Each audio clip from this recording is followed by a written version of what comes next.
This is a $10,000 body kit from China. And this is my cheap supercar, a 2007 Aston Martin Vantage that was abandoned at a body shop for 15 years, and I just finished rebuilding it to its former glory.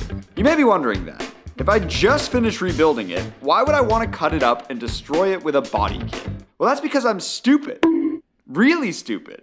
But also because we set out with a goal to build this car to be cooler than a stock Vantage for cheaper than it would have cost to buy a good used one. And when the project was coming to an end, we realized it just wasn't there yet. So we did what anybody would do. Spend $10,000 on Alibaba ordering a body kit that we didn't even know actually existed and wait for it to come in. And 6 months later, it's finally here. So now we get to see if we actually made a really cool purchase or completely got scammed. Let's find out. Let's open our little Chinese wide body kit. It came in 2 gigantic crates that have hinges, but they don't do anything. They don't do much. They give you access to view a lot of bubble wrap. We needed something to break it with. I can't believe it's here. I can't believe it's here either. We ordered this 6 months ago, and we've just been waiting.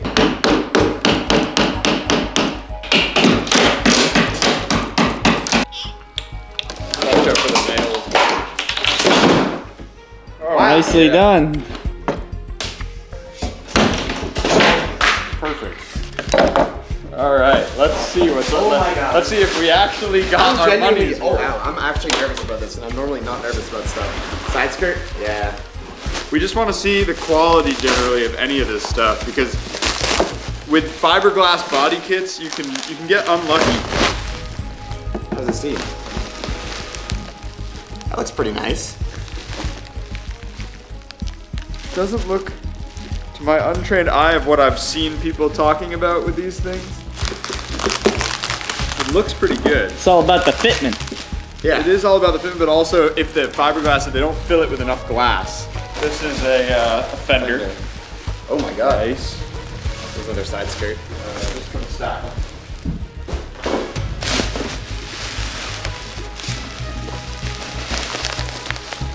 I want to put it on the car right now.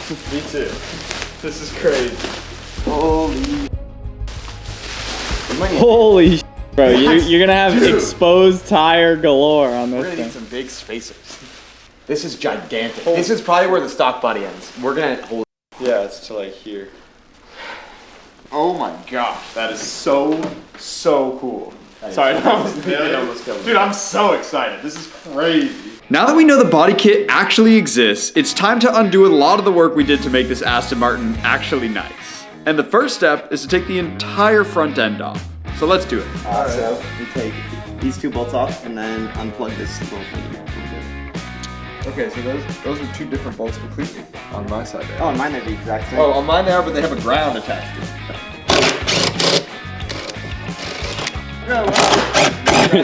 Come on! Hood off. That's a light hood. Yeah, that is pretty light. Alright. I wonder if the new hood is lighter or less. Probably lighter. Oh my god. Try not to scratch the hood, man. Now that we're hoodless, we should be getting these fenders off because I think it's easier. It looks easier. You can see all the bolts that go up, and I think there's bolts behind the door, if I remember correctly. It's been a minute since we've done this. And there's that strut for the door. And there's a strut for the door that's really a pain. So we're gonna have to disassemble and then reassemble as one. So I guess fenders off now. Yep. Oh god, they're the worst, I forgot. It's such a pain to get to. With all of the bolts that are exposed removed, we can get the car up in the air and start digging a little bit deeper to fully remove the fenders. When are we gonna be wrapping this down? Yeah, that does.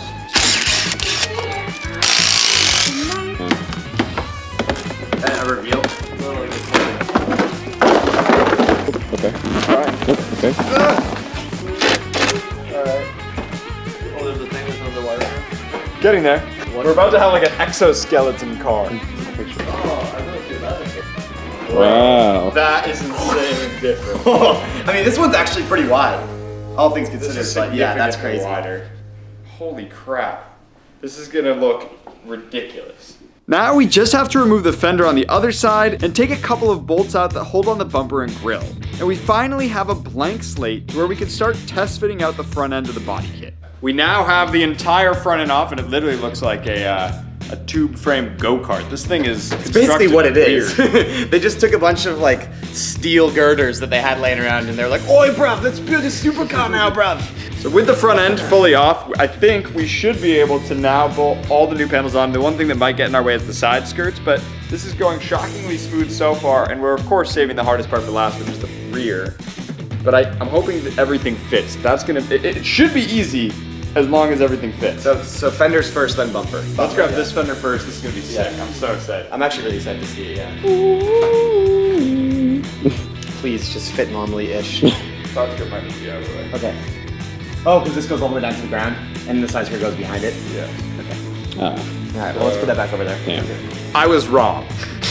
It doesn't fit up easily, and that's because the side skirts are getting in our way because it's kind of a different setup.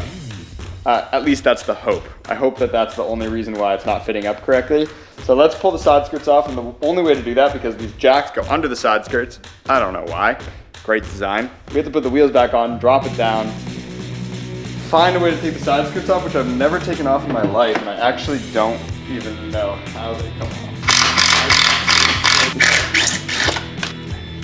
Two.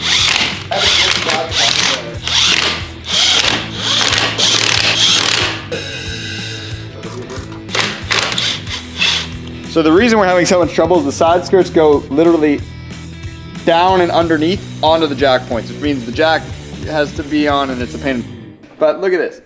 Look in there. There's two bolts hanging on in there. Oh yeah. Sorry, this is gonna face.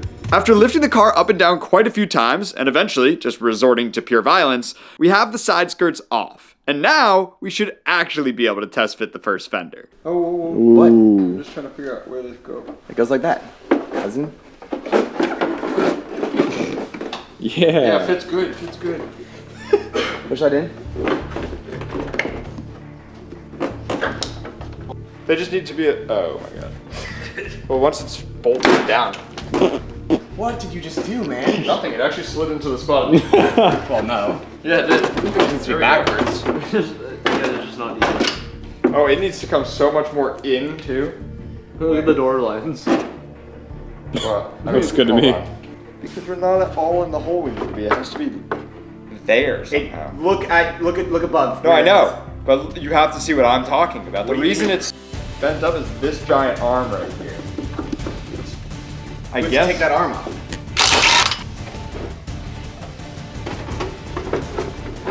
Well, that's actually fine. That's much better. Oh, okay. We're not fine. What?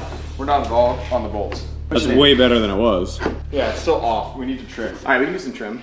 So we've learned that the front fenders have a little bit of a problem, or at least this one, because we won't know about the other one until we get over there. But the problem that we're seeing is when it's all the way lined up where it's supposed to be, the bolts don't really line up exactly where the they need bolt to hole go. is here, and the hole there is there. Along with the headlight and the front bumper portion are little, they also need to move back. Yeah, the whole fender needs to slide backwards, basically. Exactly. So our thinking is that it all looks like it's just an excess of material. We are now going to attempt, we've made some purchases, and that is an air belt sander. And we are going to very slowly trim this piece, which should allow us to move it up and in a little bit, which should hopefully line up all the bolt holes. Once that's lined up, we may run into some rubbing with the door, and we'll just have to trim a little bit of that. So this is gonna be a very game of fine tuning, which is not typically Will and I's strong suit, but we're gonna have to become good at it because we don't have any experts here to help us. Usually when we do something this complicated, we team up with people who've done it before and know what they're doing to explain to us idiots how to do it. But this is me and Will flying blind. And I know sometimes we do stuff a little sketchy, but we are trying to do this as correctly as we possibly can. So we're going to use a belt sander for the first time ever. Yeah, and if we do mess this up, that is $10,000 down the drain. Yeah. And we destroyed the side skirt. So we're gonna be So more than $10,000 down the drain. So we really have to make sure we get this right the first time. But before we do that, we have to take care of something completely different. We need to do some preventative maintenance. I'm not really the cleanest person, as you may see if we pan around the shop. it's bad. And sometimes I end up making a mess inside the car because I eat everything bagels in there. But there's a solution to that problem, and we're gonna install it right now. Now, you've seen floor mats before. There's tons of companies that make them, but they're missing one really important thing: coverage.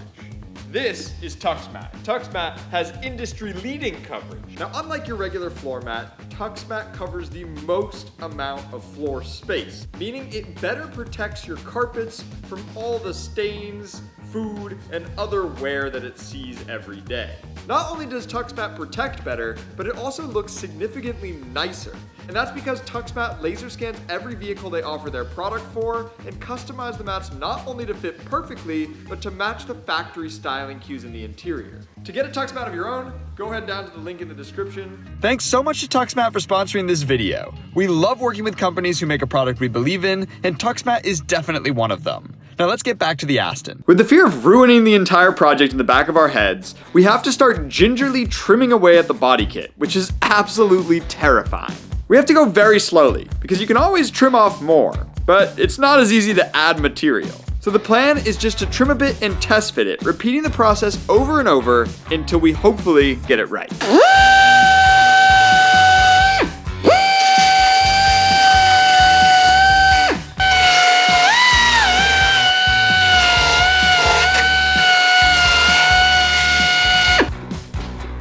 Still off, obviously, but Is it seeming like it's working? yeah. It does feel that way, no? What? That it's working. It does. The holes seem to be a little closer. That's where we'd be, right? There's a high spot there.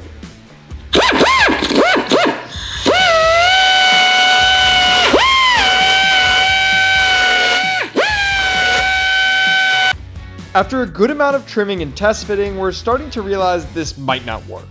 And it could actually be causing another issue, so we need to change plans. The plan was going very smoothly until we realized the body line won't line up if we cut any more material. So what we're gonna do instead is add material, which you can apparently do with fiberglass, and Will is gonna attempt to do after watching many tutorials. And then we should be able to get new bolt holes drilled in and line it up properly with the body line of the car. You don't want this to be too far off from that, otherwise you have a problem. So we're gonna see if Will is able to do this here. I'm scared. And Will has done this apparently once, so he says. I have messed around with fiberglass one time, but not in this capacity. It's quickly becoming very obvious that fiberglass is not easy to work with, and Will has no idea what he's doing.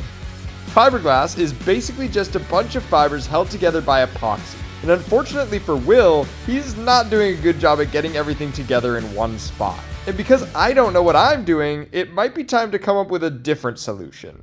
Remember when I said that we had a new plan? That plan also didn't work because me and Will can't do it. We're bad at it. We don't know how it Fiberglass works. sucks, man. It sucks. I'm scared of it. It doesn't really make itself very easy to work with.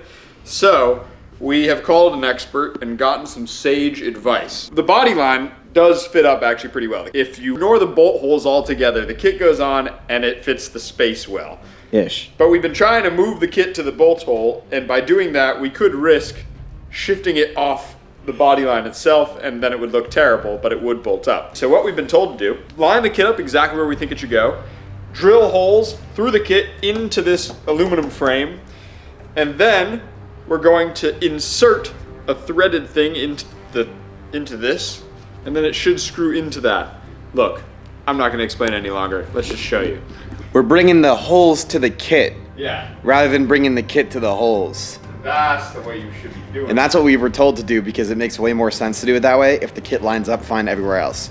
So we're stupid, and that's fine. So let's drill some holes. We want to do this as cleanly as possible. So to minimize drilling, we're lining up the kit as best as we possibly can, and then drilling directly into the frame through the kit so the holes all line up perfectly. With the holes all cleaned up in the body kit and the frame, now we can use a new tool we called a rivnut gun that works very similar to rivets, but inserts a threaded nut into a hole, making it so you can bolt something to it.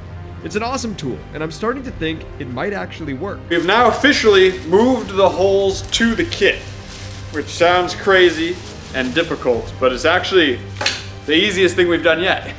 All we had to do was insert these little threaded things, and now we can thread things into the car. Genius, easy.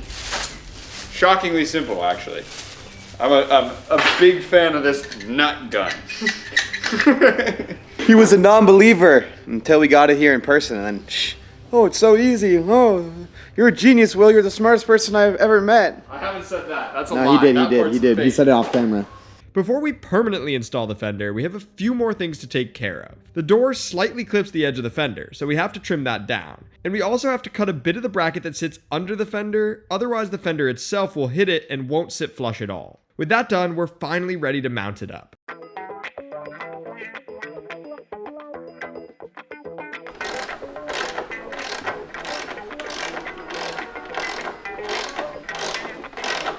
I don't love that this one has no thing. It won't be able to bear a lot of weight. What? I won't be able to tighten this one. Hey, that's tight, bro.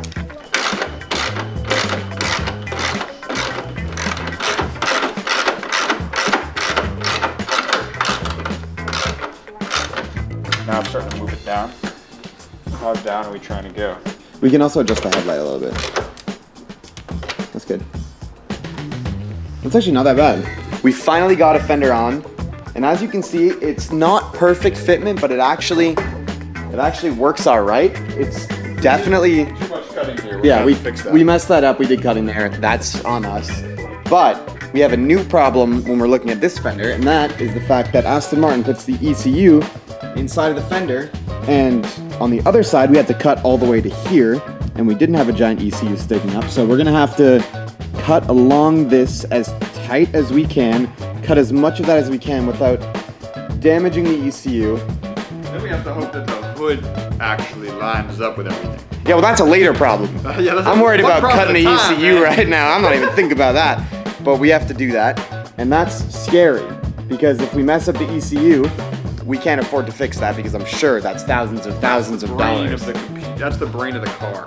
Yeah, that'd be like trying to Why do they put their brain on the outside? that'd be like trying to cut off this part of my skull, shave my skull without damaging my brain. With an angle grinder. Yeah. Yeah. So that's hard. So we're about to do a craniotomy with an angle grinder. We're about to perform a lobotomy on the coupe. Now before we perform a lobotomy on the coupe, as Will so eloquently said, I want to check the fitment on the other side of the kit. To do that, we're going to install the side skirt, which for now is just held on by a few bolts in the door sill.